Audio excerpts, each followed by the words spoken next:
On the banks of Michigan's Rouge River, a palace rises. Its marble gardens glisten under the winter sun. Waterfalls cascade in carefully choreographed arcs. Outside, lines of workers stand tense, afraid that even a single misstep might cost them their place. This is the shadowed world of Henry Ford's Mansion Empire, a story of wealth, ambition, and control.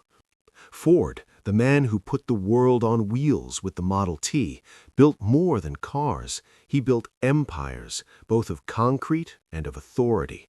Each house, each estate, each meticulously manicured lawn was a stage where perfection was demanded.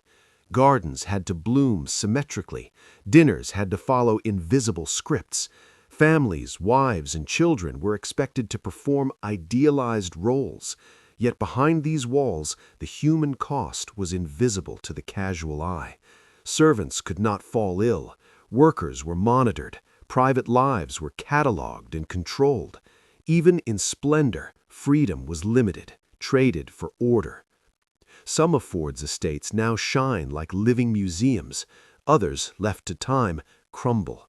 Weeds claim the gardens. Cracks run through limestone walls. The grand facades obscure stories of exhaustion and silent compliance, the hidden price of opulence. Were these homes a dream of a better world or a theater of control disguised as luxury? Chapter 1. Fairlane, the mansion beneath the tarps. Visitors today are greeted not by grandeur, but by scaffolding. Blue tarps cling to pale limestone. Spiderweb cracks trace the edges of once pristine window frames. The gardens, once celebrated for thousands of roses and rare birds, wage a quiet battle against neglect. Staff shortages and dwindling restoration budgets have left their mark. Fairlane is more than stone and glass. It is Henry Ford incarnate. A man whose wealth and influence reached around the globe, who reshaped industry, society, and the very concept of mobility. Yet even he could not shield his home from decay. Fairlane was not meant to imitate the gilded excess of his peers, the Vanderbilts who replicated French chateaux, or the Carnegies who filled homes with European art. Ford wanted something entirely different, a residence that seemed to grow from the land itself, a place where nature and machine could coexist, each enhancing the other. Spanning over 1,000 acres along the Rouge River, the estate was chosen carefully, close enough to Ford's factories for oversight, yet distant enough to escape industrial Detroit's noise and smog. It was both retreat and statement, home and philosophy made manifest. Construction began in 1914 and lasted nearly 2 years. Architects blended prairie-style horizontals with English country house traditions. 56 rooms spread across wings, each filled with innovations. A private powerhouse harnessed river currents to generate electricity, Ford's personal experiment in self-sufficiency. Every feature carried intention. Fairlane was built to order life, to contain it, to measure it. Henry Ford despised disorder, unpredictability, inefficiency. His factories demanded precision. Every motion counted. His home mirrored that ideology. Gardens adhered to meticulous blueprints. Servants navigated hidden doors and carefully timed routes. Hours, meals, even social interaction were orchestrated. Clara Ford's influence softened these edges. She sought comfort without extravagance, quality without ostentation. Furniture was solid but restrained, fabrics durable yet calming. Her touch ensured warmth amid the machinery of control. Inside, Henry experimented relentlessly. New heating systems, electrical layouts, materials, each idea tested first at home, then possibly in his factories. Guests became unwitting subjects in his experiments on diet, sleep, and lighting. Fairlane was a living laboratory, an extension of Ford's vision for life itself, controlled, efficient, and perfected. Yet the mansion also holds contradictions. It is beauty and tyranny, invention and confinement. Its gardens still bloom, its walls still echo with ambition. But beneath the veneer, one can glimpse the human cost, lives shaped, constrained, and measured in pursuit of a singular vision. This is the story of Henry Ford's mansion empire, a narrative of dreams, of control, of brilliance shadowed by the rigor of perfection. In these halls, luxury was never just about comfort. It was about shaping reality itself, molding life to fit the ideals of one man who imagined he could order the world as precisely as his machines. From the outside, Fair Lane appeared as a sanctuary. Stone walls rose from manicured lawns, quiet woods stretched toward the horizon, and the steady pulse of water through the powerhouse turbines created a soothing rhythm. Peace existed here, yes, but it was conditional. The mansion's calm depended on the silent consent of everyone within. The rules were invisible, yet absolute, and they had not been written by those who lived under them. The servants understood this first. Their schedules, movements, and even personal choices were bound by a system designed to maintain the illusion of perfection. The family would grasp it later, often reluctantly, and ultimately the pattern extended outward, into the workers' houses, into distant factory towns, even across Ford's sprawling global operations. Fair Lane was more than a home. It was a proving ground, the first laboratory in a vast experiment of control, order, and the imposition of one man's vision upon every corner of daily life. Employment at Fair Lane meant more than preparing meals or tending the gardens. It meant becoming part of an ecosystem where every action was measured and every absence noted. Bellboards lined the service corridors like arteries, each bell corresponding to a room, a need, an expectation. When a bell rang, speed was not a courtesy, it was a mandate. Delays were noticed. Repeated delays led to conversations. Conversations sometimes led to dismissal. At its peak, Fair Lane's staff numbered in the dozens. Gardeners tending exotic plants and rare birds, cooks crafting precise menus, maids, chauffeurs, mechanics keeping the powerhouse humming, caretakers ensuring the estate ran seamlessly. Each had a defined role and strict boundaries. Hidden staircases and service passages threaded through the mansion, not merely for convenience, but to enforce invisibility.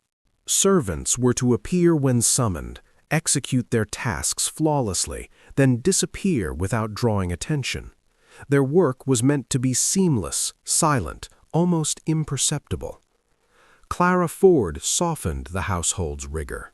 Known for remembering names, inquiring about family, and showing compassion during illness, she offered warmth within the framework she had not constructed.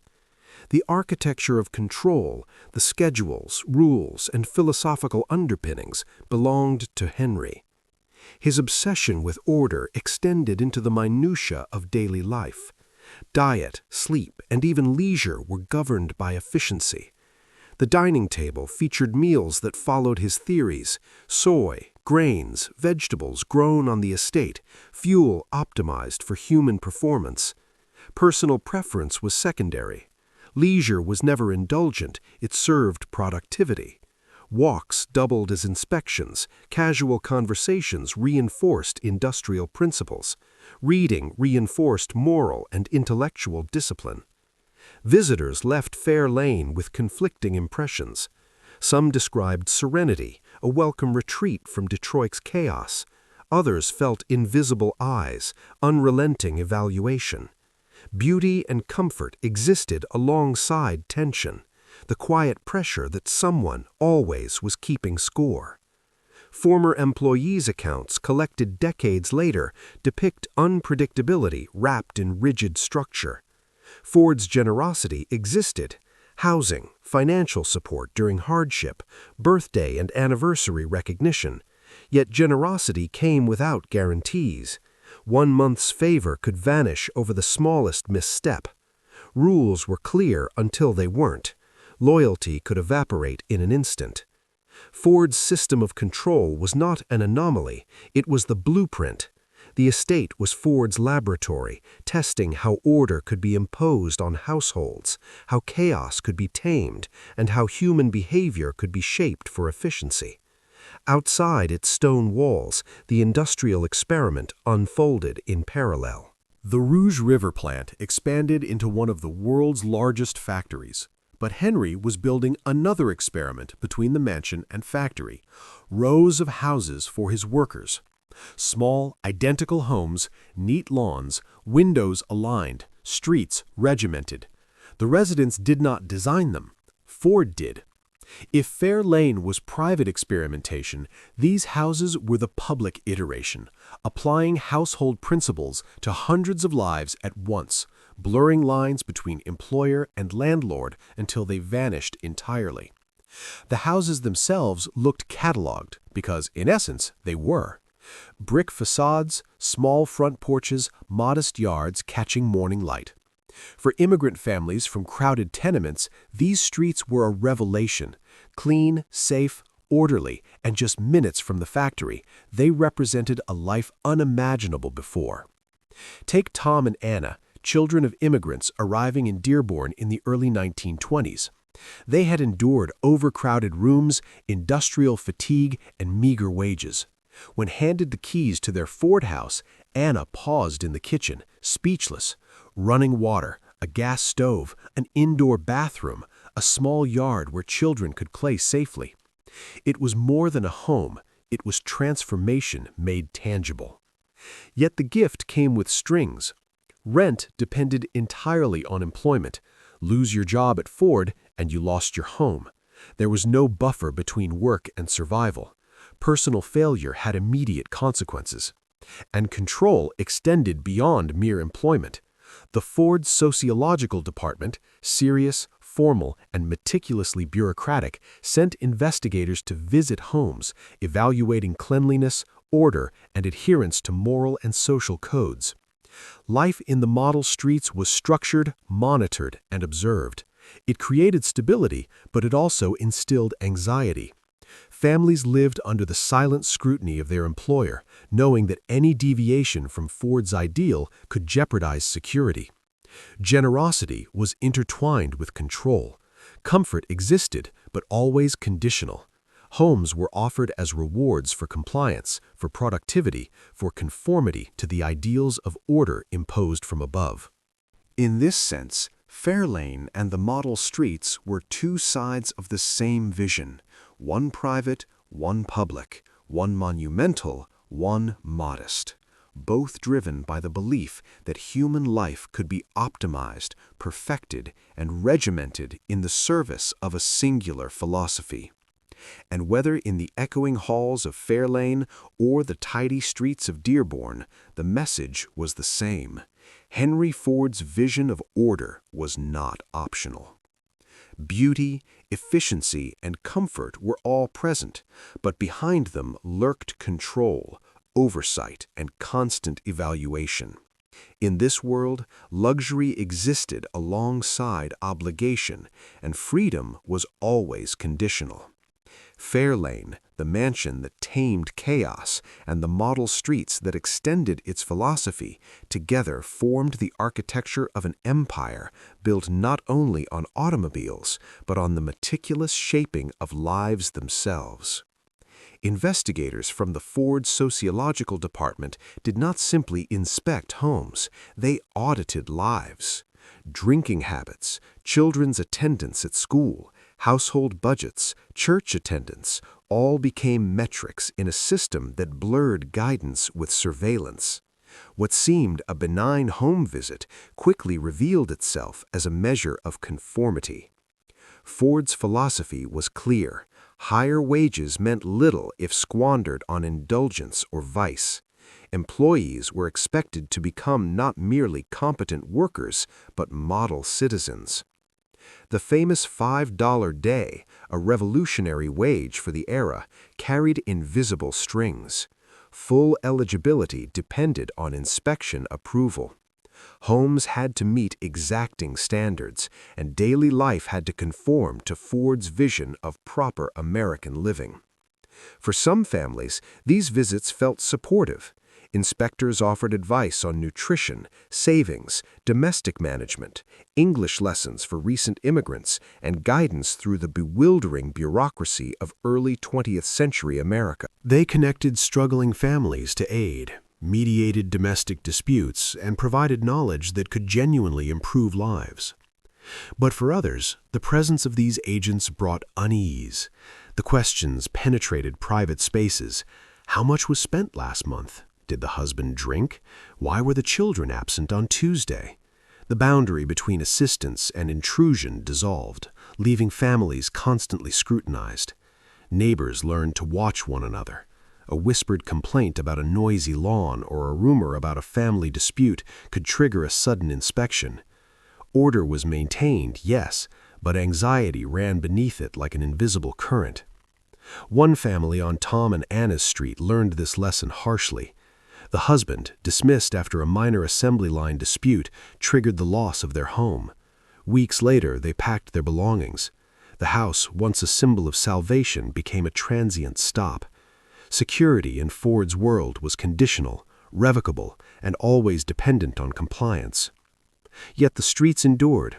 Many of the homes remain occupied by descendants of the original families, silent witnesses to the tension that once defined them.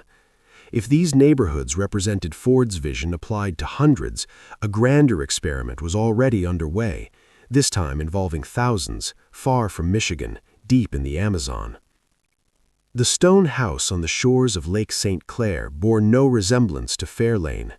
Where his father's estate emphasized self-sufficiency and systematic control, Edsel and Eleanor Ford's home reflected aesthetic ambition and restrained rebellion. Cotswold-inspired architecture, leaded windows, and limestone walls that seemed to grow from the earth itself gave the house an ancient presence, though it had been built barely a decade prior. Gardens tumbled gracefully toward the water, arranged with a timeless elegance that contrasted sharply with the rigid precision of Fairlane. Edsel Ford had inherited a contradiction: the wealth of one of America's greatest industrial dynasties, and a father who distrusted inherited power. His tastes ran toward modern art, European design, and architectural innovation, sensibilities often dismissed, sometimes scorned by Henry Ford. The estate at Gawkler Point became Edsel's compromise, a place where he could assert a vision denied him elsewhere. Construction began in 1926. Albert Kahn, already famed for designing sprawling industrial plants, faced a different challenge: to craft a home that exuded permanence, not mechanization. No exposed steel, no assembly line logic. Instead, massive chimneys, hand-cut stone, and warm, flowing rooms created a sense of organic continuity. Eleanor Ford filled the interiors with art, works by Diego Rivera, Paul Cézanne, and others that challenged, provoked, and quietly resisted the patriarchal taste dictating Fairlane. The walls of Gawkler Point became a subtle rebellion, a gallery of independent thought and cultivated beauty. Yet rebellion came with limits. Even in these idyllic spaces, the Ford Empire's shadow persisted. After dinner parties, Eleanor would walk the terrace overlooking Lake St. Clair. The water stretched dark and calm to the horizon, reflecting moonlight and clouds, while miles away, the Rouge River plant glowed like an unceasing forge. Furnaces never cooled, assembly lines never stopped. The source of their beauty, comfort, and wealth lay in the labor of others, workers who began before dawn, left after dark, lives slowly consumed by relentless machinery. Eleanor understood this unspoken contract. Her children played in gardens subsidized by exhaustion elsewhere. Her walls adorned by wealth born of effort she would never directly witness. Edsel's own health declined throughout the 1930s. Stomach ailments confounded doctors. Fatigue persisted despite rest. Layered atop this were the pressures of an unyielding father. Henry Ford had a fixed vision for the company, leaving little room for Edsel's innovations or management ideas. Decisions were routinely overruled, authority quietly undermined by lieutenants loyal only to the patriarch. The lake house became both refuge and cage, a place where Edsel could navigate his life with relative autonomy, while Eleanor could subtly nurture her children in values at odds with Fairlane's rigid doctrines. Even in beauty, the shadow loomed. Luxury was inseparable from the labor that produced it. Elegance existed beside oversight, comfort beside sacrifice. At Gawkler Point, the Fords learned that no amount of aesthetic rebellion could entirely escape the mechanisms that structured the empire. Every stone, every brushstroke, every carefully placed flower existed in a delicate balance with thousands of lives elsewhere, lives shaped, measured, and constrained by the philosophy of efficiency that governed every corner of Henry Ford's vision. In the quiet of the lake house, Eleanor would sometimes pause, contemplating the trade-offs inherent in their existence. She understood that beauty, comfort, and freedom, even in her sanctuary, were contingent on control, surveillance, and sacrifice elsewhere. The Ford legacy was as much a psychological architecture as a physical one, imposing, mesmerizing, and inescapable. Here, in the gilded cage of Gawkler Point, the human cost of an industrial dream was impossible to ignore. Every comfort in the Ford empire depended on the unbroken success of the machinery that produced it. Every elegant object, every manicured lawn, every shimmering garden existed because the factories kept running. Workers labored before dawn and left long after dusk. The system turned ceaselessly, and as long as it did, beauty and luxury persisted. Gawkler Point was a gentler cage than Fairlane, but a cage nonetheless. Far to the south, deep in the steamy Amazon, Henry Ford was building the largest, most audacious cage of all, Ford Landia. The telegram arrived in Dearborn in 1928, with numbers that would have staggered most businessmen. 2.5 million acres, an area larger than some American states. These land grants from the Brazilian government promised Ford what he had long craved: control over his own supply chain. Rubber, essential to every tire, hose, gasket, and flexible component.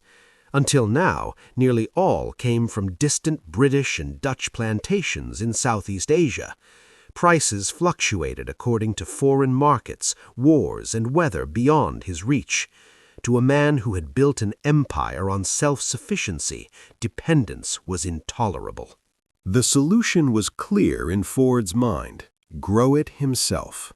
In the Amazon basin, where rubber trees thrived, where land was cheap, labor cheaper, he would build not just a plantation, but an entire city answering only to him. Fordlandia rose from the jungle in 1928, sketched in Michigan blueprints and transplanted into an alien world. Streets followed rigid grids, houses replicated Midwestern styles, pitched roofs and clapboard siding facing tidy lanes. A water tower emblazoned with the Ford logo loomed over the settlement. Schools, a hospital, a central square, everything organized for visibility, surveillance, and efficiency.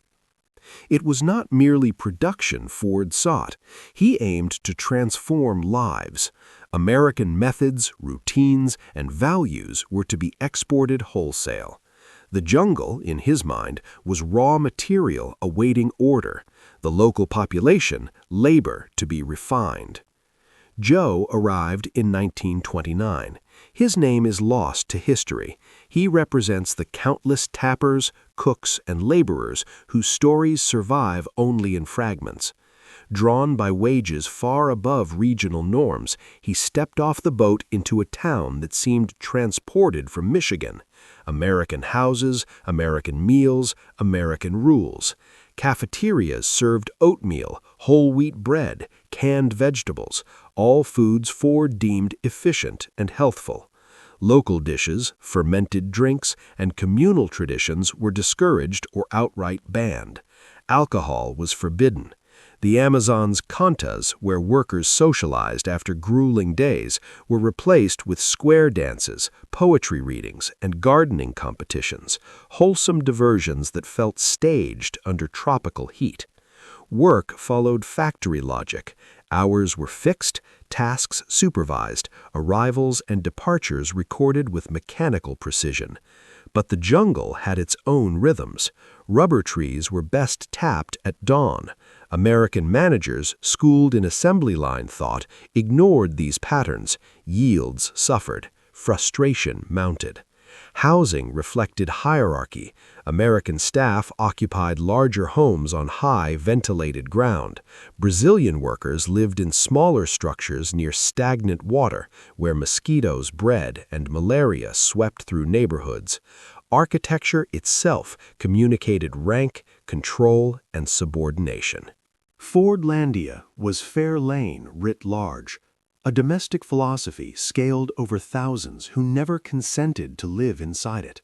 Streets, homes, and schools imposed order, demanded obedience, and left human rhythms at odds with industrial timetables. And as with any dream forced upon unwilling participants, resistance was inevitable. The breaking point came in the cafeteria. December 1930. The wet season had transformed dirt roads into muddy rivers. Mosquitoes swarmed in thick, suffocating clouds. Malaria had already claimed dozens. Morale, never robust, sank to dangerous lows. Then came a new policy.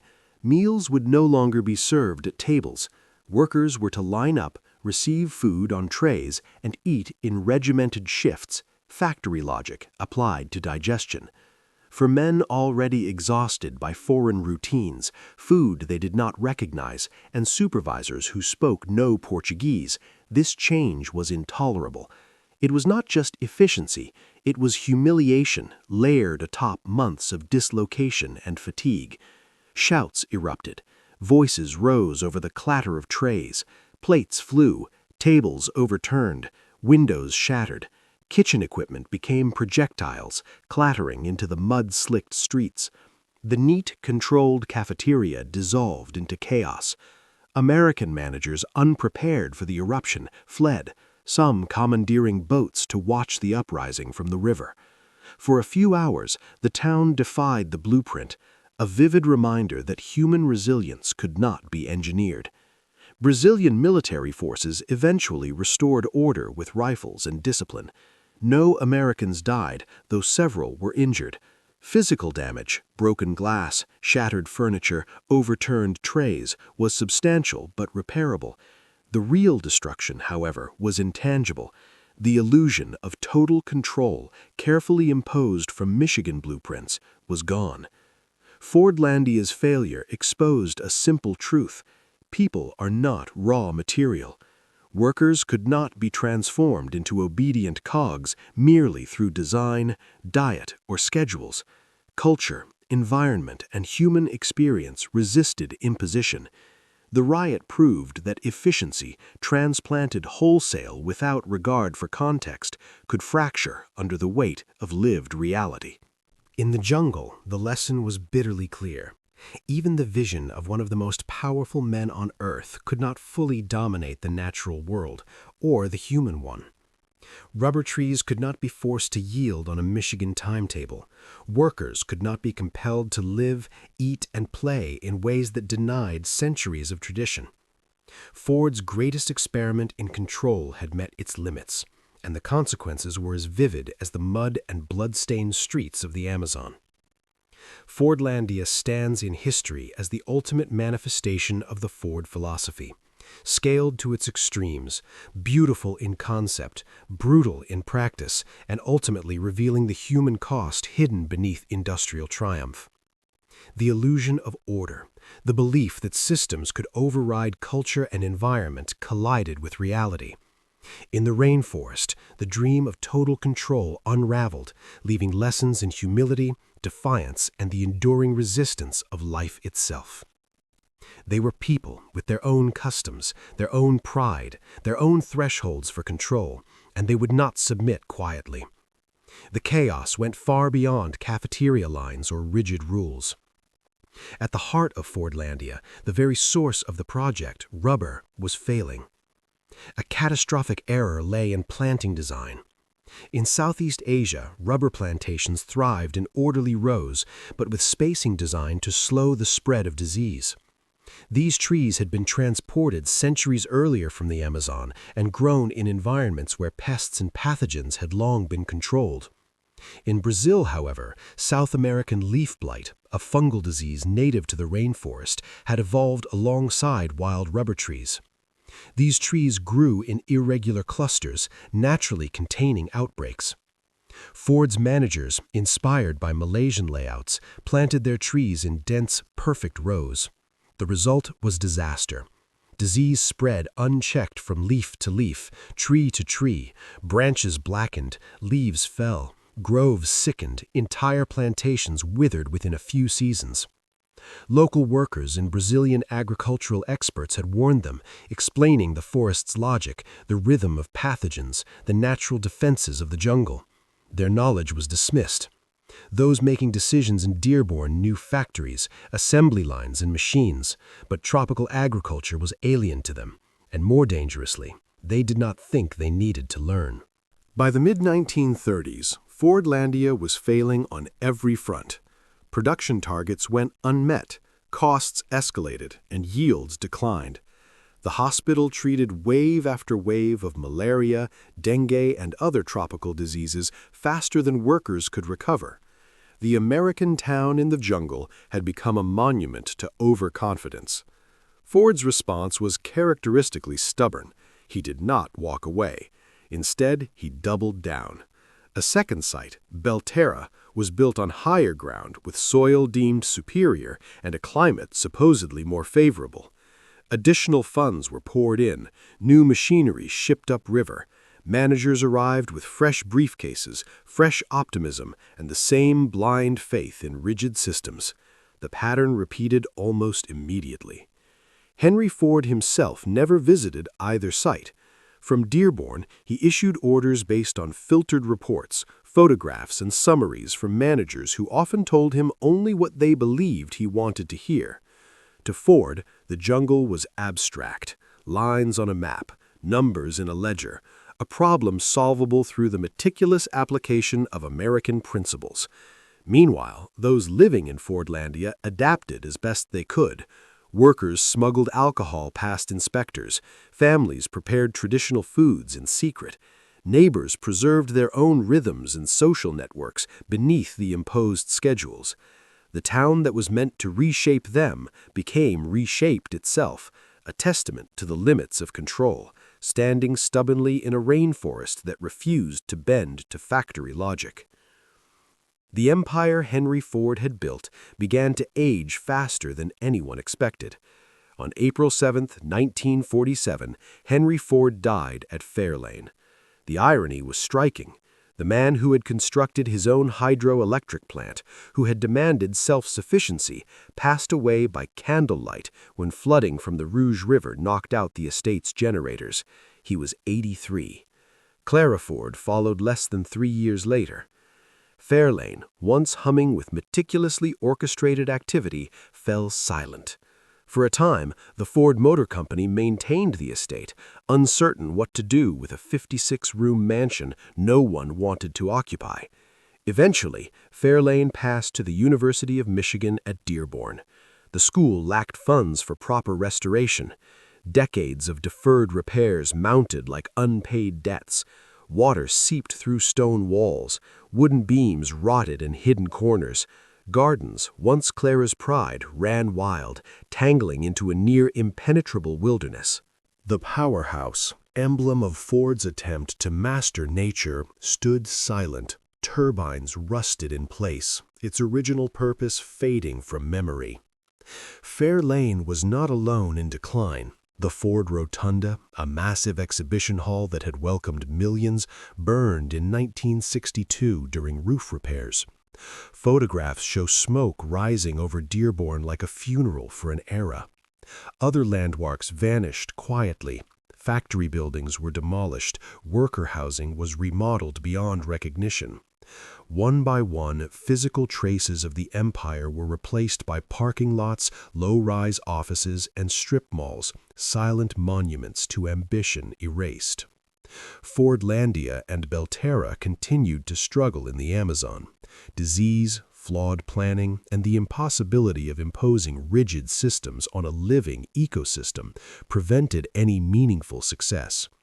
The riot in the cafeteria, smuggling, and clandestine traditions of workers remained enduring acts of quiet resistance, proof that human life could never be entirely regimented, even under the watchful gaze of the most powerful industrialist of the 20th century. Across continents, the narrative of control, order, and ambition faltered. Edel and Eleanor's lake house endured as a symbol of aesthetic compromise and subtle rebellion. Fair Lane decayed quietly, and the rainforest reclaimed what Ford Landia had attempted to remake. The empire built on mechanized vision, discipline, and labor had left its mark, but also its scars. For every landscaped garden, every art-filled hall, every gleaming rubber tire, there was a story of resistance, failure, or loss. The dream of total control, whether in Michigan or the Amazon, ultimately collided with the inescapable realities of life, culture, and nature itself. Henry Ford's legacy is therefore dual, one of monumental achievement and transformative innovation, and simultaneously one of overreach, hubris, and human cost. The lights that once burned across Fair Lane and the streets of Dearborn dimmed, but their shadows linger, haunting reminders that every empire, no matter how meticulously engineered, is subject to entropy.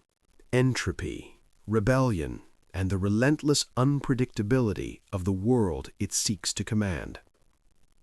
At Gawkler Point, the story turned in a quieter, more reflective direction. Edelford had died in 1943, worn down by illness and the unending struggle against his father's omnipresent authority. Eleanor remained in the lake house, tending gardens that had offered her husband fleeting moments of peace, raising their children, supporting causes close to her heart. She understood fully what the estate represented and what might happen if she simply left it to heirs who might sell to the highest bidder. The shoreline of Lake St. Clair was prime real estate. Without protection, the stone house, its sweeping gardens, and its art collection risked dispersal into auction catalogs, its carefully curated beauty dissected into fragments. In 1976, Eleanor Ford acted decisively. She donated the estate to a public trust, transforming a private home into a public museum. The gardens opened to visitors who had never crossed the threshold while the family lived there. Rooms once reserved for intimate domestic life now hosted school groups, architecture enthusiasts, and curious tourists. What had been exclusive became accessible. What had been private was now shared with the world. Yet even generosity carried echoes of contradiction. Tour guides today recount carefully curated stories, the grandeur of architecture, the brilliance of art, the elegance of gardens. But the labor that made it all possible, the gardeners who maintained perfection, the cooks who adapted to Henry Ford's ever-changing dietary theories, the mechanics who coaxed turbines through storms, receives little attention. The servants, gardeners, and anonymous hands that kept the estate running appear mostly in footnotes, invisible to the casual observer. Meanwhile, in Dearborn, the Ford Homes Historic District survived through a stubborn mixture of resilience and luck. Some original families held fast, passing homes from one generation to the next despite rising property taxes and societal pressure to sell. Others departed, replaced by residents who knew nothing of the Ford's sociological department, the inspections, or the conditional nature of the early leases. In the late 20th century, the neighborhood earned historic designation, protecting it from wholesale demolition, but freezing it in time. The houses remain nearly as they were a century ago, pristine facades hiding stories that are far harder to see. Behind the brick walls and clipped hedges lie decades of human experience, resistance, adaptation, survival that rarely appears in tourist brochures. In Brazil, Ford Landia entered a different chapter entirely, one of persistence rather than production. Rusted machinery stands beside modern concrete structures. Children play in the shadows of buildings their great-grandparents once labored within. The jungle slowly reclaims streets laid out on Michigan blueprints, the American order imposed from thousands of miles away, giving way to time, nature, and human adaptation. The mansions went dark, the factories fell silent, yet the people who had lived within these systems continued to bend these spaces to their own lives, long after the vision that created them had faded. Restoration at Fairlane began not with fanfare, but with patience. Scaffolding rose slowly, each beam a promise that some corner of history might be saved. For visitors, progress seemed glacial, almost imperceptible, but beneath the visible repairs lay a philosophy that the original builders had never considered. Preservation was not about freezing time, it was about choosing which stories survived and how they were told. A stonemason named David spent months learning to speak the language of the original limestone. The quarry that had supplied Fairlane had closed decades earlier. Each new block required trips, sample cuts, and careful trial and error. Every seam, every stone had to blend seamlessly with work laid nearly a century prior, so that the past and present coexisted without betrayal. In the archives, a young researcher named Maria sifted through boxes untouched for decades.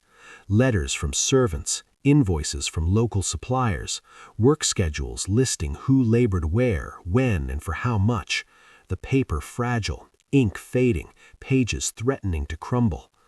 As Maria pieced together this evidence, Fairlane transformed in her mind from a story of wealth and grandeur to a map of an entire ecosystem.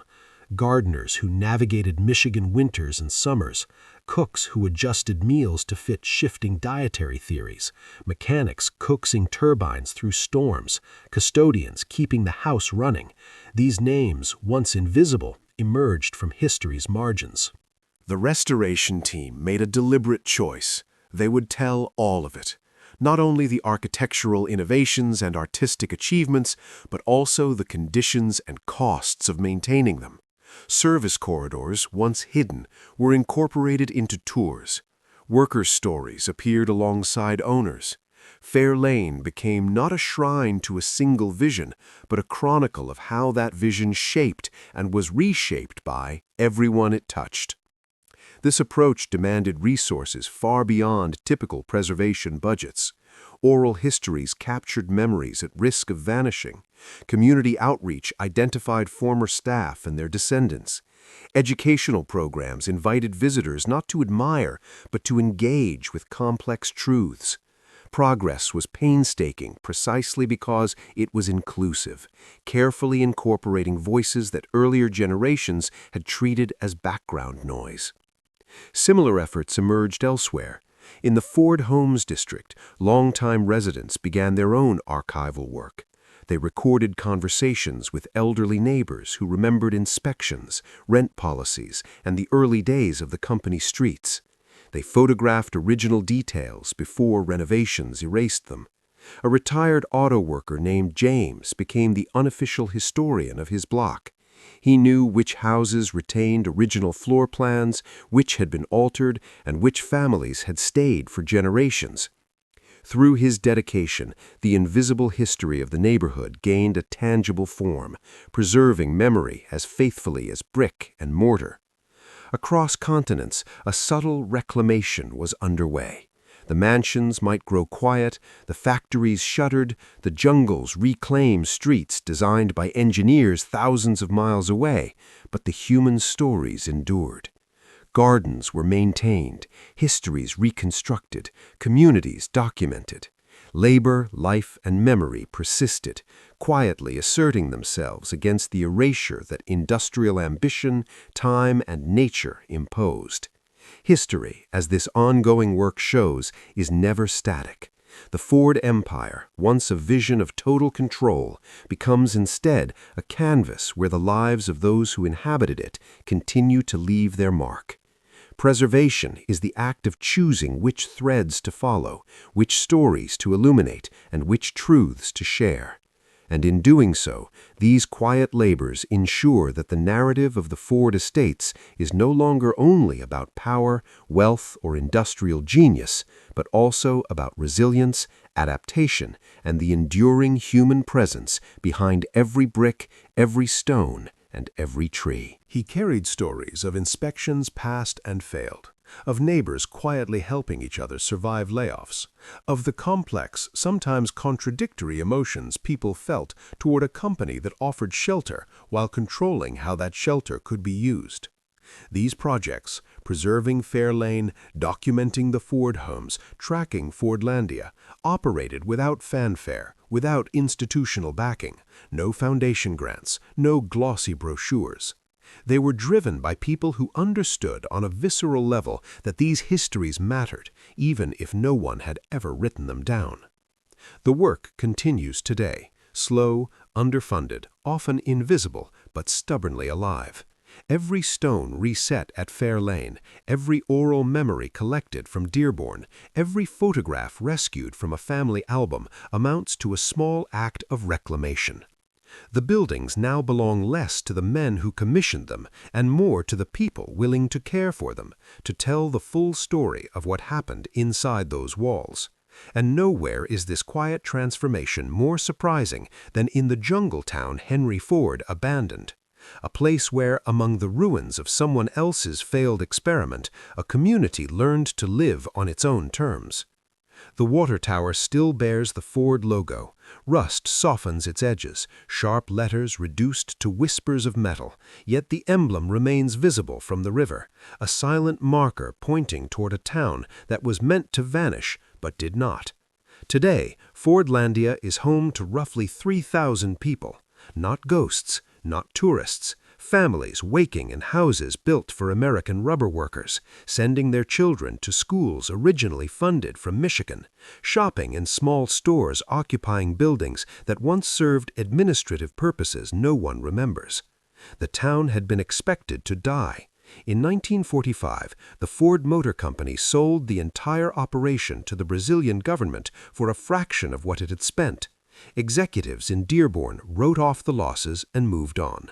The jungle, they assumed, would reclaim the land. But human communities do not obey corporate logic. The workers who had built Fordlandia refused to leave.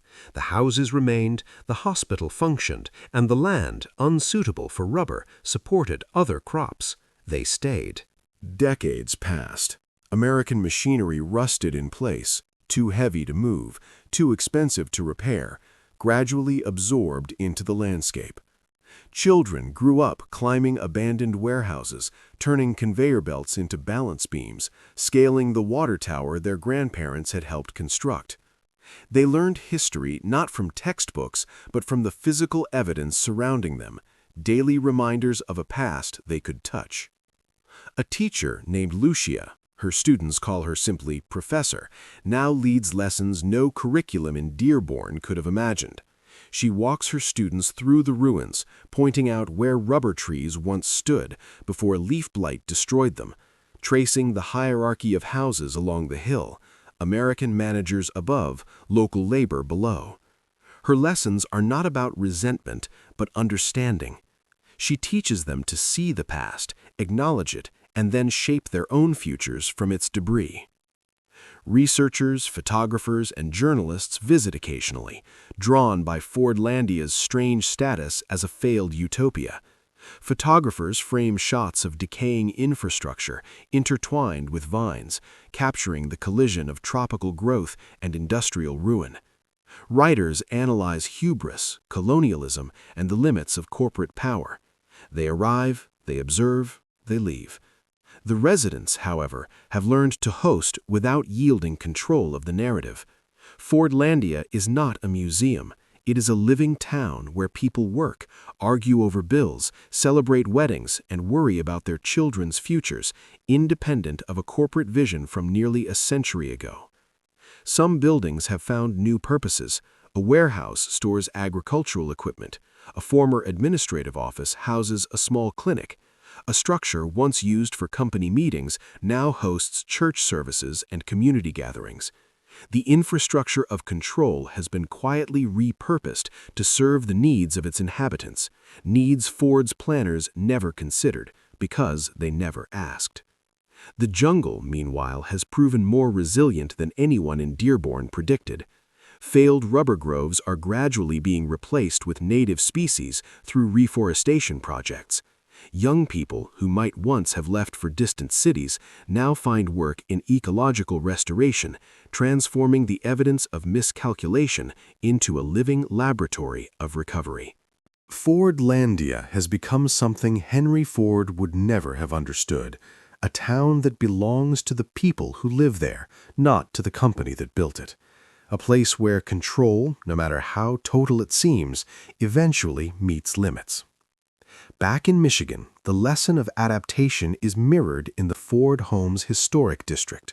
The block party occurs every August now. Folding tables stretch across lawns once measured for compliance by inspectors. Children chase each other between houses whose original tenants lived under constant evaluation. The smell of grilled food drifts through air that once carried factory smoke and quiet anxiety. The neighborhood has become something its designers never intended, a living, breathing community. Original families remain, passing homes from one generation to the next. Others have moved in, unaware of the history beneath their feet, yet unconsciously participating in it. Residents now document these stories themselves, building archives that capture the lives behind the walls. Photographs, interviews, family records, they preserve the intangible human legacy alongside the brick and mortar. The quiet reclamation of space continues everywhere the Ford empire once extended. Factories may close, mansions may crumble, and plantations may fail, but human resilience reshapes each environment. Streets, houses, and towns gradually assert their own narratives, often invisible to history books, but unmistakable to those who live them. In both Brazil and Michigan, the legacy of Ford is no longer just about machines, wealth, or control. It is about adaptation, memory, and the persistent human capacity to reclaim and redefine spaces imposed upon them. Every repaired stone, every remembered story, every reused building is a testament to life asserting itself over legacy, resilience over ambition, and community over command. What remains in the end is not the empire Henry Ford tried to build, but the lives that persisted within it, the histories that refused to be erased, and the quiet proof that the world, no matter how tightly ordered, belongs in the hands of those who live it. A neighborhood, not a model community, not a demonstration project, not a laboratory for social engineering, just a neighborhood. Streets where people know each other's names, watch each other's children, argue over parking spaces, property lines, and the small, everyday frictions that come with sharing space. The streets that were once built to showcase corporate benevolence have been reclaimed by the untidy warmth of human life. Margaret has lived on Norwood Street for 43 years. Her husband's family was among the original tenants, arriving in the 1920s when the houses were new and the rules were strict. She remembers stories her mother-in-law told about visits from the sociological department, the careful cleaning before inspections, the rehearsed answers to predictable questions, the quiet relief when the front door finally closed and the family could exhale. Those days feel distant now, almost impossible to imagine. Today, Margaret's grandchildren run through the same rooms where their great-great-grandparents once whispered in fear of being overheard. The walls that once witnessed careful performance now absorb birthday parties, holiday dinners, slammed doors, and arguments no one bothers to hide. The neighborhood has grown alive in ways the company could never have predicted. Historic designation brought both protection and worry. Some residents welcomed it as a shield against developers eager to demolish the old houses for taller, shinier, more profitable buildings.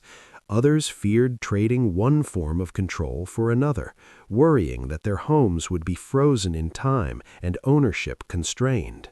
The compromise emerged through late-night community meetings. Residents agreed to preserve historic character while maintaining authority over their own properties. Outside experts could advise, but never command.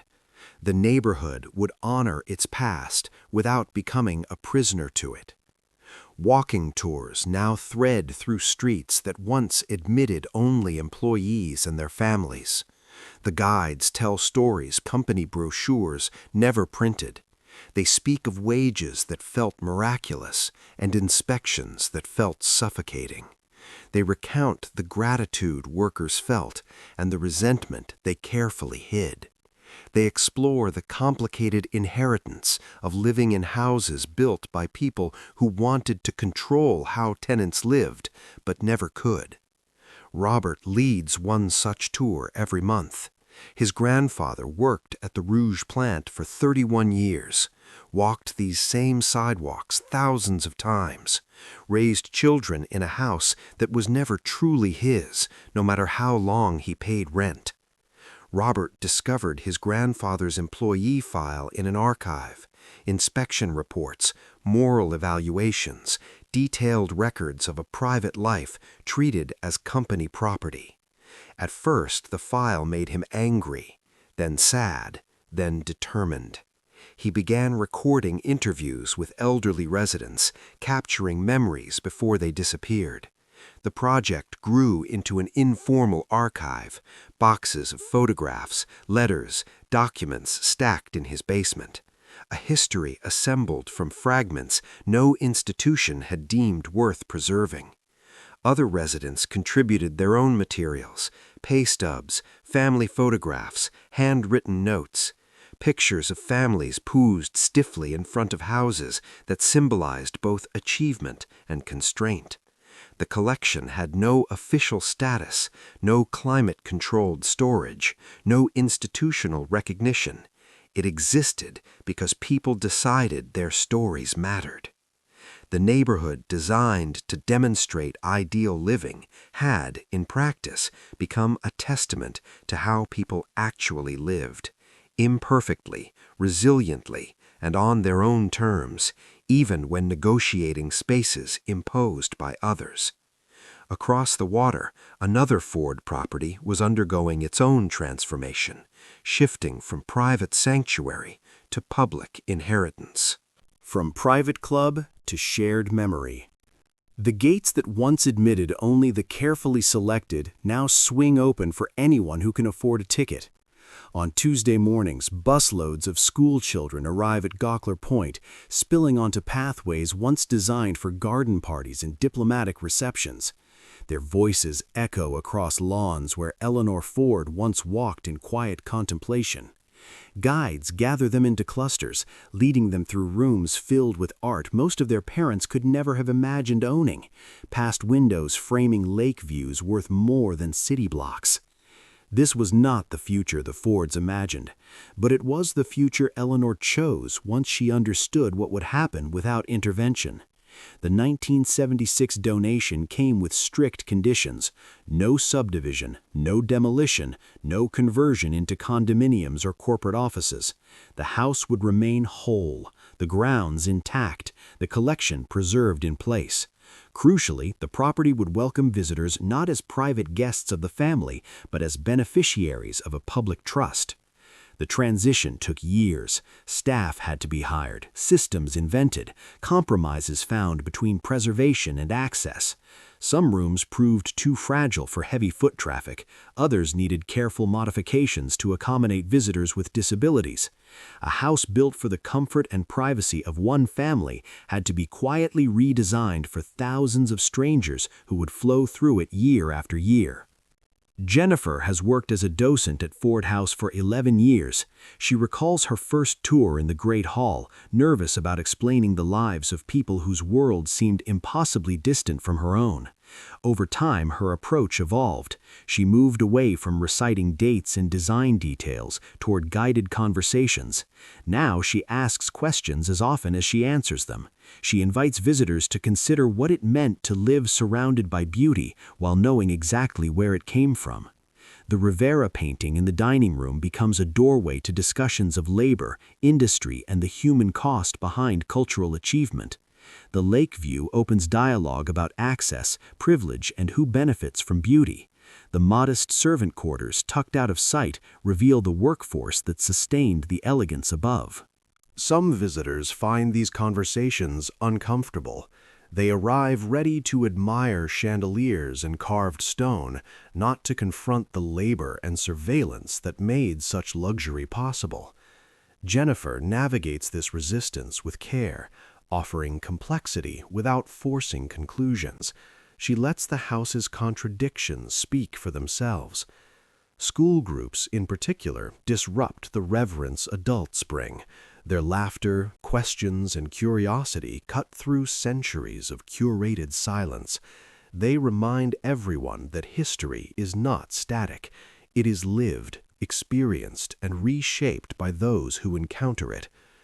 The streets of Dearborn and the halls of Ford House share the same lesson. Spaces designed to control can, in the hands of communities, tell far richer, more human stories. The mansions may have been dark, the company rules strict, the plantations failed, but life persists. Communities adapt, histories are reclaimed, and the quiet work of remembering transforms objects and streets into living memory. History, as these neighborhoods and estates demonstrate, is never only what powerful people built. It is also the life breathed into those spaces by generations who inhabit, interpret, and reshape them on their own terms. Children who have never seen a house this large ask blunt questions, the kind teachers sometimes rush to soften. Why did they need so many rooms? Where did the workers sleep? Did the kids who lived here have friends from outside the rich neighborhoods? Their curiosity pierces the aura of untouchable grandeur, demanding that history be treated not as a museum set, but as a human story, layered with contradictions, surprises, and lived experience. Outside, the grounds of Ford House have quietly transformed into communal space in ways Eleanor Ford may never have anticipated, but likely would have appreciated. Wedding parties pose on terraces that once hosted diplomats and business magnates. Families spread blankets across lawns meticulously maintained by crews whose work echoes that of gardeners who walked the grounds a century earlier. Summer concerts now fill the air with applause, chairs, and plastic cups, where once only carefully controlled guest lists were permitted. The mansion has not erased its history of exclusivity. Its stone walls still speak in the language of wealth and power. The art collection remains a monument to purchasing ability far beyond ordinary imagination. Yet within that frame, something fundamental has shifted. The estate now serves purposes its builders never intended, welcomes people they never would have admitted, and gives space to stories they never wanted highlighted. This transformation from family sanctuary to public resource offers a vision of what great houses can become. Not mausoleums frozen at a single moment of glory, but living institutions capable of reinterpretation. Spaces where the past remains visible and honest, but no longer dictates who may enter or what must be believed. Across the river at Fair Lane, a similar possibility was quietly taking shape. The camera light blinks red in the Great Hall. Outside, scaffolding hugs the limestone facade, a slow, deliberate attempt to restore what decades of weather and neglect had eroded. Inside, a young filmmaker adjusts his tripod on floors that once felt the footsteps of industrialists, presidents, and servants who moved like shadows. Marcus arrived at the project by accident. A simple documentary assignment for a local television station had brought him to Fair Lane on a public tour. But the grandeur he expected unsettled him, not for its scale, but for its silences, the gaps in the official narrative where other stories should have been. He returned, on his own time, to interview archivists, track down descendants of former staff, and piece together accounts never gathered into a single telling. The project quickly exceeded what the television station could air. Marcus kept going. His documentary would not be a celebration of Henry Ford's genius, nor a straightforward indictment of his flaws. He had learned that the most honest histories resist both temptations. They embrace contradiction, preserve complexity, and trust viewers to draw their own conclusions. Marcus's film spans the full geography of Ford's domestic empire. Fair Lane, restored and still restoring. The workers' homes in Dearborn, now lived in by families who have made them entirely their own. Gawkler Point, transformed into a public trust along the shore of Lake St. Clair. Fort Landia, where children play beneath a rusted water tower that still bears a famous name. He maps these locations not as separate curiosities, but as expressions of a single, sprawling vision. The same impulse that carved hidden servant corridors at Fair Lane also shaped inspection programs for workers' homes. The same philosophy that controlled meal schedules in the mansion dictated American food for Brazilian laborers in the jungle. The scale changed from estate to neighborhood to company town, but the underlying logic remained constant. Yet now another layer exists: the people who reclaimed these spaces. Historians recovering erased stories, residents who turned model houses into real homes, communities in Brazil that refused to vanish when the company withdrew, visitors walking through Ford House and Fair Lane, asking questions earlier generations would never have dared to voice. The documentary does not end with Ford's death, but with a scene of contemporary life, a summer afternoon on one of the old company streets in Dearborn. Elderly residents who remember the final traces of corporate oversight share folding tables with young families who know the history only from stories. Children race across lawns once measured for compliance. Laughter echoes in spaces designed for control. Marcus films without narration. The images speak. Here is what was built. Here is what it cost. Here is what remains. Here is what people have made of it. Inside the Great Hall of Fair Lane, echoes of these stories intertwine. Rooms once rigidly programmed for elite entertaining now host school groups, community events, and visitors from around the world. Restoration continues year after year, revealing layers time had hidden and earlier tours ignored. The house now tells a richer story than its builder ever intended to share. A new generation of storytellers has emerged: filmmakers, oral historians, community archivists, preservation specialists. They understand that saving buildings means saving the complex human realities inside them. They work without the vast resources Ford commanded, without the certainty that drove his projects, and without assuming their vision should override all others. What they offer instead is something Ford could never have provided: honesty about costs, respect for voices he ignored, and a willingness to let history remain uncomfortable rather than shaping it into tidy narratives. The mansion empire is passing from the hands that built it into those who will carry it forward. What they make of it and what they choose to remember remains an open question. The evening sun catches the restored glass of Fair Lane's west windows. For the first time in decades, light falls exactly as it was designed to fall. Through panes painstakingly matched to the originals, across rooms restored to near their early condition, the mansion is reborn, but no longer waits for Henry Ford's approval. A group of university students crosses the great lawn. Notebooks in hand, their assignment is not to admire the architecture, but to interrogate it. How does space communicate power? What do floor plans reveal about who mattered and who did not? Which doors were meant to be seen and which were meant to remain invisible? These questions would have bewildered the home's original owners. Today, they illuminate the house's living history. Spaces once designed for control now invite inquiry. Shadows once hidden in servant corridors now reveal the layers of labor, oversight, and human life that sustained opulence. History, at last, has a voice beyond the wealthy and the powerful. It lives in the questions asked by children and students. It resonates in the laughter of families reclaiming gardens, streets, and rooms. It persists in the quiet work of storytellers who preserve not only the stones and wood, but the human lives entwined with them. Fair Lane, Gawkler Point, Ford Homes, and Fort Landia are no longer monuments to singular vision.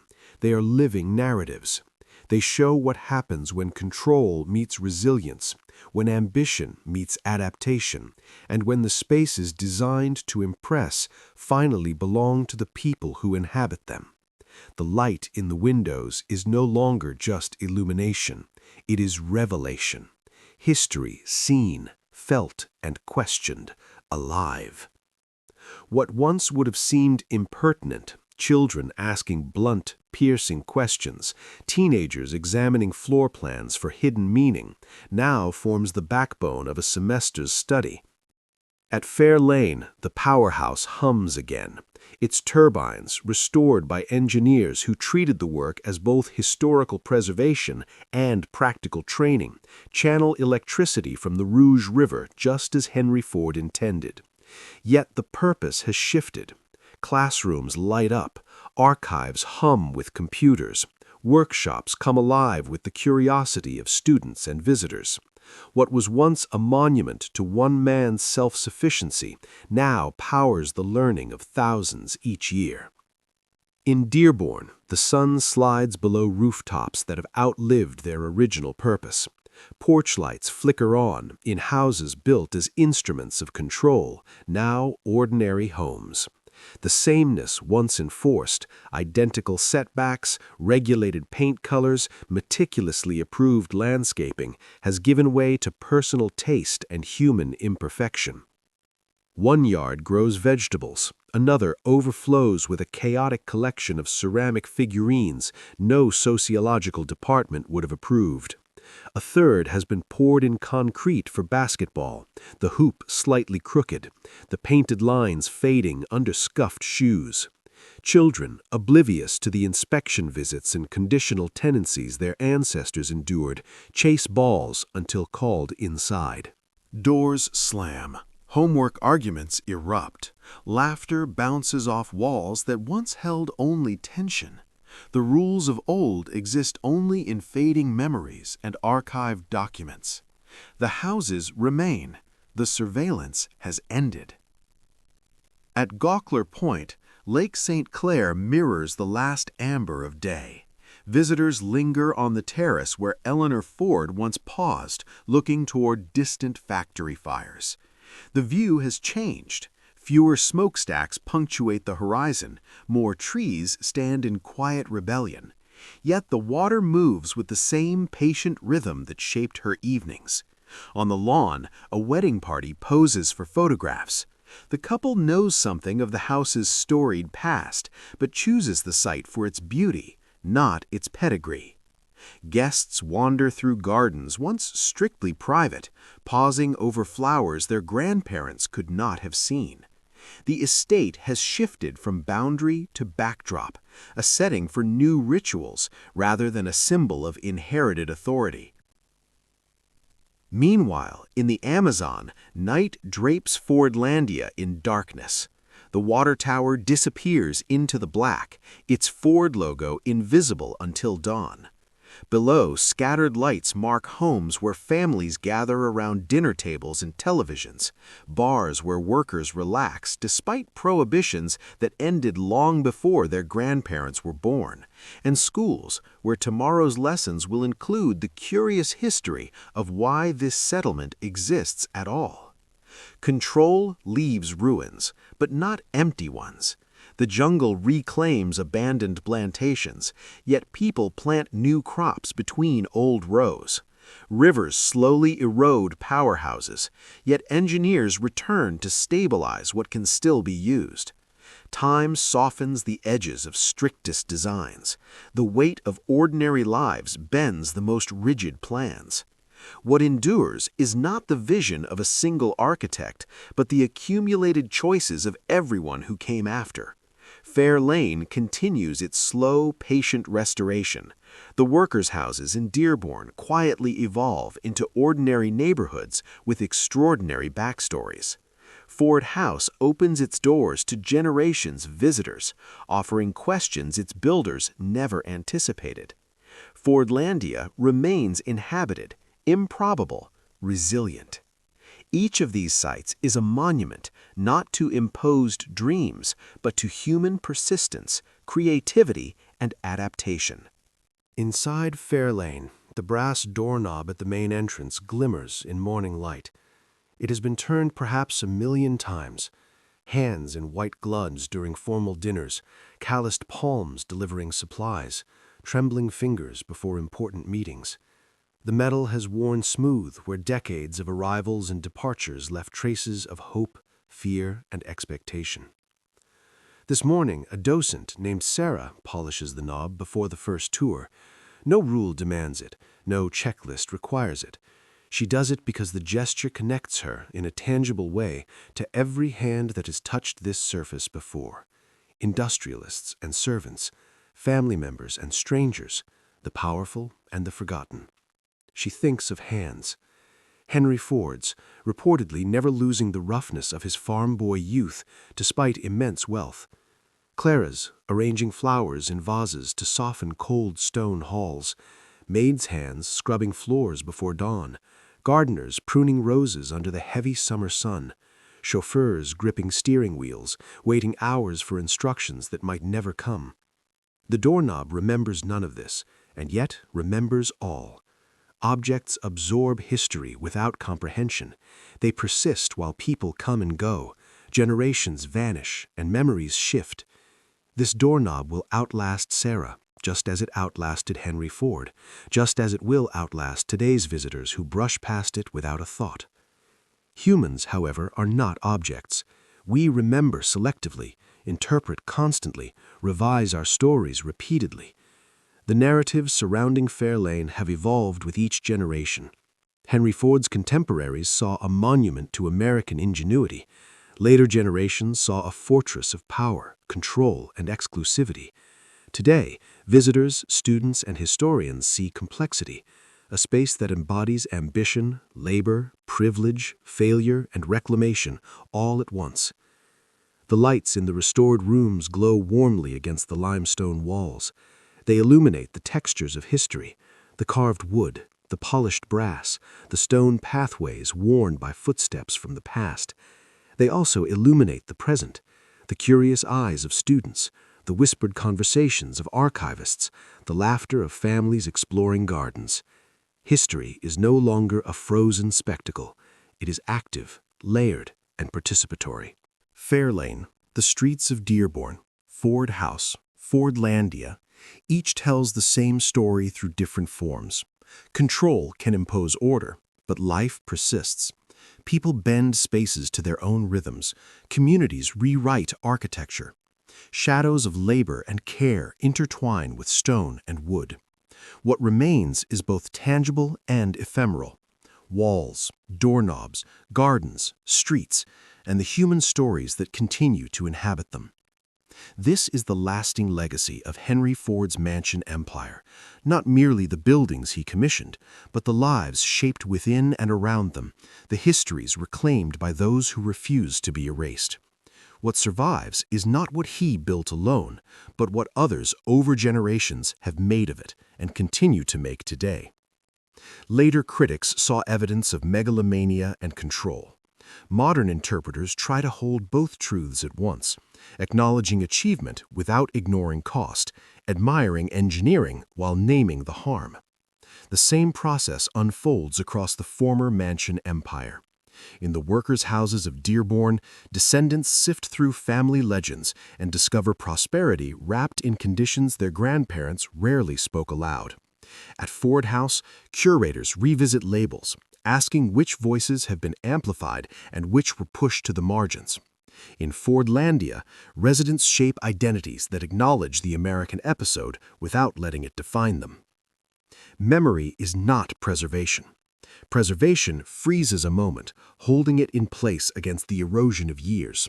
Memory moves. It bends, stretches, and reshapes itself to the needs and questions of the present. The houses can be restored to approximate their original appearance. The stories of what happened inside them cannot.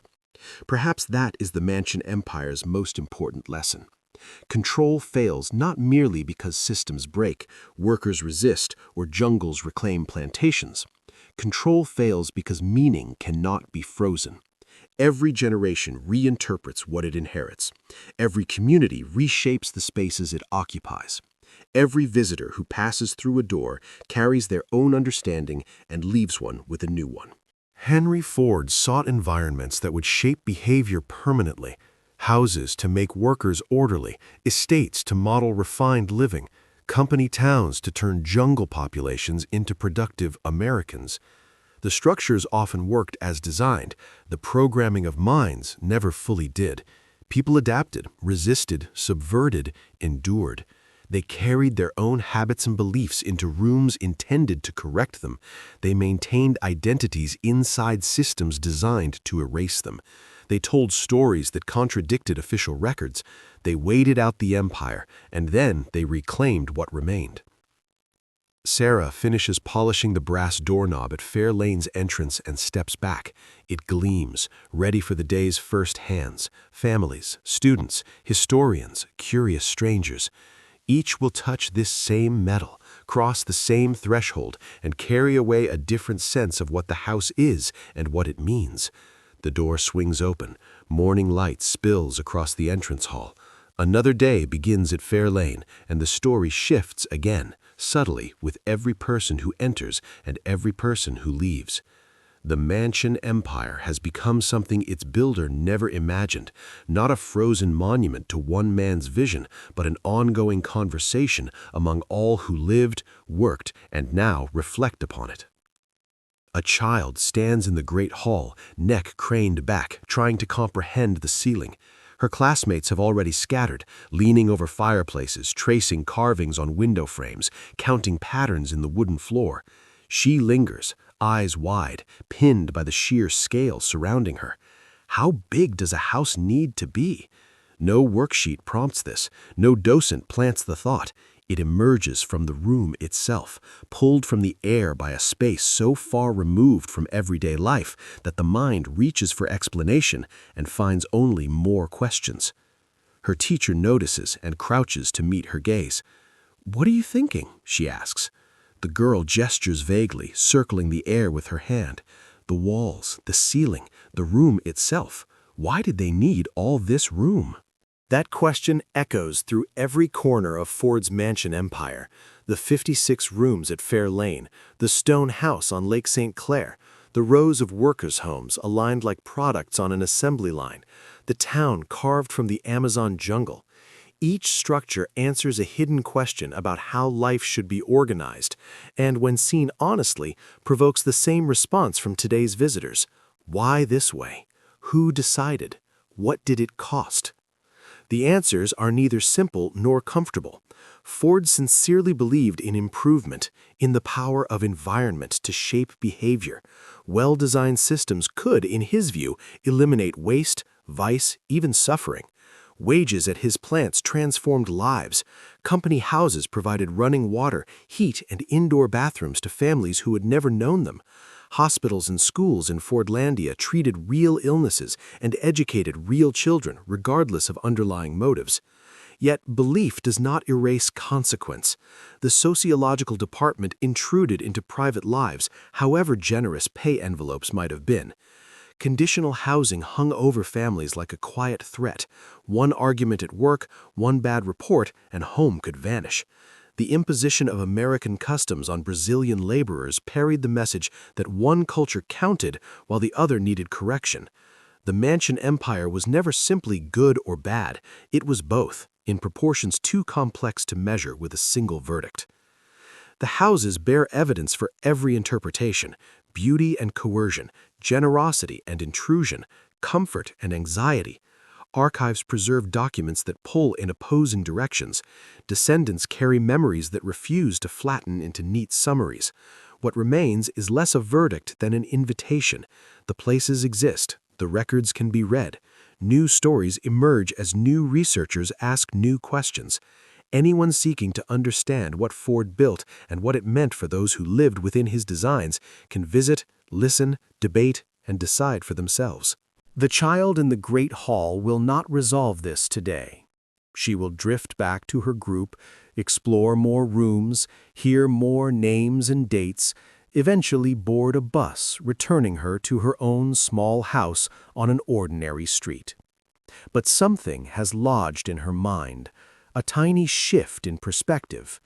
She senses that houses are not neutral.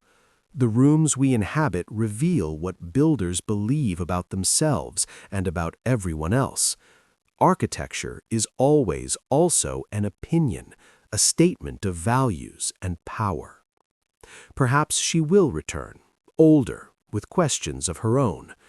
Perhaps she will become one of the researchers, preservationists, or filmmakers who carry this story forward. Perhaps she will simply remember this moment, the vastness of the hall, the strangeness of such scale, the first flicker of doubt about the world's arrangements and who benefits from them. The mansion empire asks questions without final answers.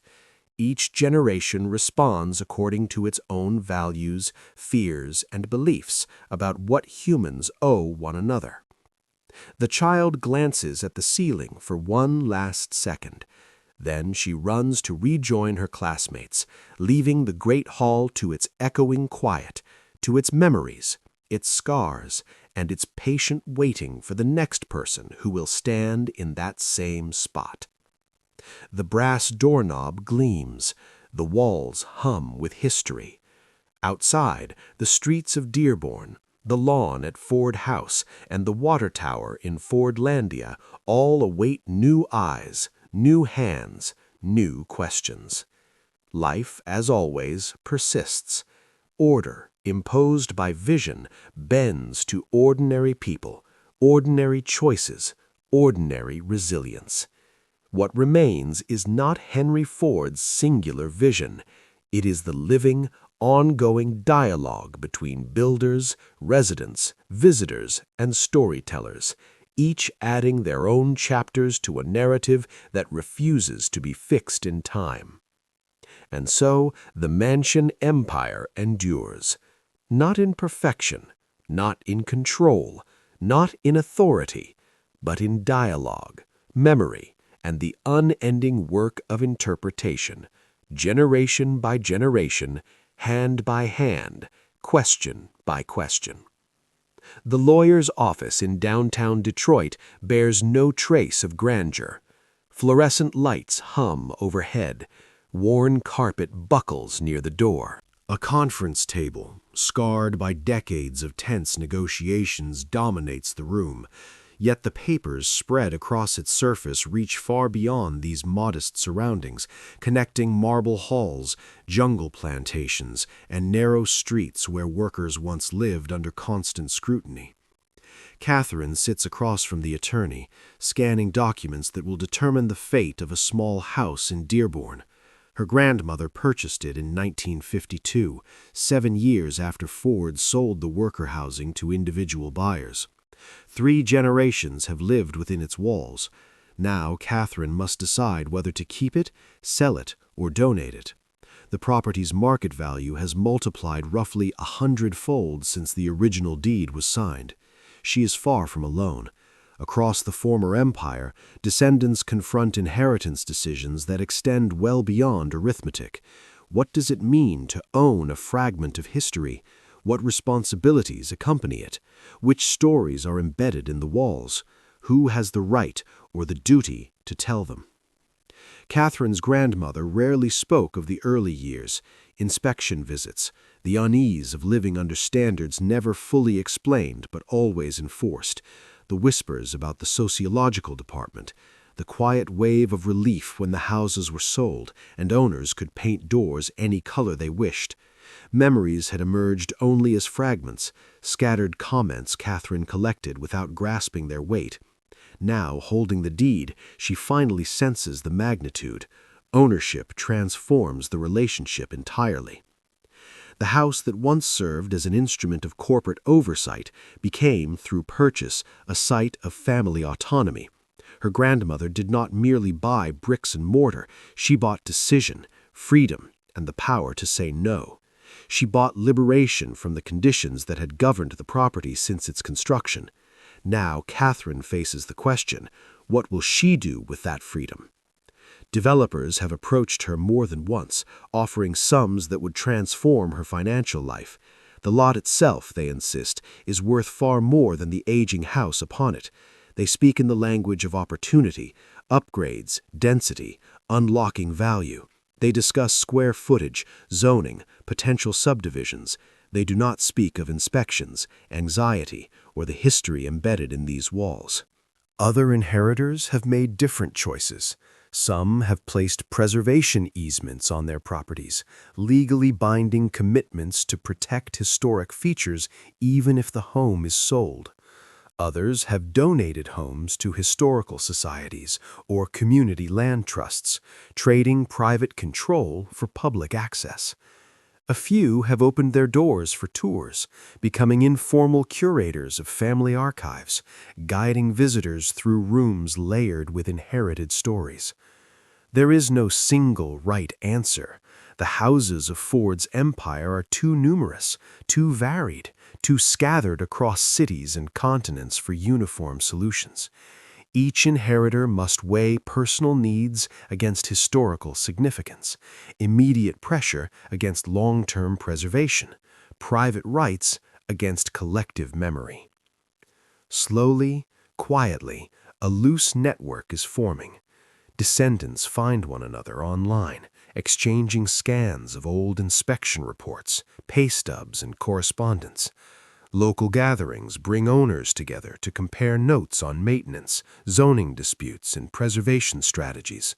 Scholars and amateurs alike share research. Out of these conversations grows a fragile but real awareness. These houses, scattered across continents, constitute a collective inheritance no single owner can safeguard alone. Catherine leaves the lawyer's office without signing a single document. She folds the papers neatly, slips them into a worn envelope, and steps into downtown Detroit. She needs time. Time to walk through the house again, to sit at the kitchen table where her grandmother served meals for 50 years, to stand in the small yard, once subject to company inspection, now undeniably her family's land. The empire Ford built was meant to endure beyond individuals. Factories would outlast workers, houses would outlast tenants, systems of control would perpetuate themselves even as office names changed. It has not happened that way. Factories have closed or been repurposed. Formal systems of oversight have collapsed. What remains are properties in private hands, each owner deciding what to preserve, what to alter, what to let fade. Catherine will choose eventually, just as thousands of others will. The empire is being dismantled and reimagined, deed by deed, signature by signature, in ways Ford never anticipated, could never have controlled.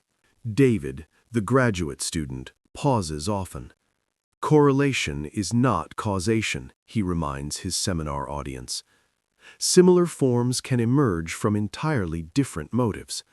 Not every attempt to improve lives conceals a desire to control. His map is offered not as a conspiracy chart, but as a pattern, an invitation to ask questions. Yet even with careful caveats, the echoes are unmistakable. Organizations with resources still explore ways to extend influence into employees' non-work hours. The boundary between professional and personal life, once presumed fixed, grows thinner with every technological advance. Smartphones carry the office into bedrooms and vacations. Remote work installs monitoring software in living rooms. The factory whistle, once the punctuation of the day, has been replaced by notification chimes that never stop. Ford would recognize the impulse. He believed human life could be optimized, that systems could eliminate wasted motion at home just as they did on assembly lines. That belief survived him. It changed vocabulary, from efficiency to wellness, from order to culture fit, but not its essence. The classroom lights rise, students shift in their seats. Questions ripple through the room, revealing how entangled they already are in the very systems David has traced. Dormitories governed by codes of conduct, part-time jobs tracked by scheduling apps, digital platforms logging purchases, locations, preferences. Precision Henry Ford could never have imagined, yet probably would have admired. The mansion empire, David explains, was not an endpoint. It was an opening chapter, a question mark, about the limits of organizational power, about the line between help and control, about who decides how others should live. Those questions remain unsettled. In fact, in a world of ever-present connectivity, they have grown more urgent. David closes the laptop. The projection screen fades to black. Conversations rise in clusters. Students compare notes on jobs, leases, and the rules governing their lives. The maps may be static, but the argument they begin continues, long after the seminar ends. Morning light spills differently on Fairlane. Scaffolding is gone from the east wing for the first time in decades. The limestone glows, clean and solid as it did a century ago. The house inside serves purposes Henry Ford never imagined, yet its aura persists. A visitor walks up the path toward the main entrance. She is not wealthy. No chauffeur waits. No cream-papered invitation is in hand. She bought a ticket online, drove in from a nearby city, and parked in a lot that once held the cars of industrialists, dignitaries, carefully selected guests. The brass doorknob turns beneath her hand, the same knob Henry Ford grasped, the same touched by silent servants, the same threshold that once separated those who belonged from those who did not. The great hall opens before her, tall, echoing, vast, yet surprisingly approachable. Dawsons greet visitors with easy smiles, offering maps instead of instructions. Families shepherd distracted children. Elderly couples tread carefully. Students clutch notebooks. Tourists speak languages never spoken within these walls during the Ford era. What was once an empire of control has become something quieter, more complex. The house is a space of questions instead of commands, tours instead of orders. Anyone who can make the journey, buy a ticket, and enter may interpret the space on their own terms. Outside, the Rouge River continues its relentless slide past the estate, indifferent to human designs. Its water still feeds the powerhouse channel. Turbines turn, as they have for roughly a century.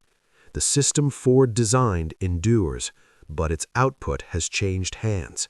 Electricity now powers classrooms, exhibitions, and restoration efforts, rather than the private comfort of a single family.